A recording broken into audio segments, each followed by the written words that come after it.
রেখো, তুমিও থাকতা না, দুনিয়াও থাকতো না।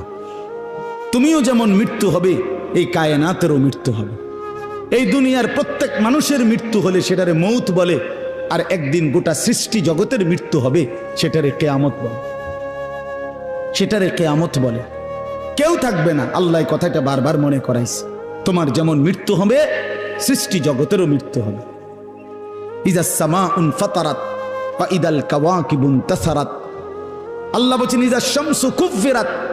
আল্লাহ তাআলা এভাবে বারবার বলছে ইজা সামাউন শাক্কাত, আসমান ভেঙে যাবে, চূর্ণ বিচূর্ণ হয়ে যাবে, তারকারাজি খসে খসে পড়বে, সূর্য চন্দ্র আলোহীন হয়ে পড়বে।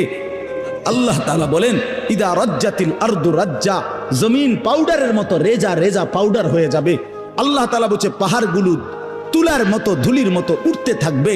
আল্লাহ বলছে বান্দা, একদিন আমি গোটা কায়নাত আমি শেষ করে দেব, আমার সংসার আমি গুছায় ফেলবো, আমার এই কায়নাত আমি আল্লাহ তাআলা ইসরাফিলের সিঙ্গার ফু দিলে আমি আল্লাহ তাআলা গুটিয়ে ফেলব।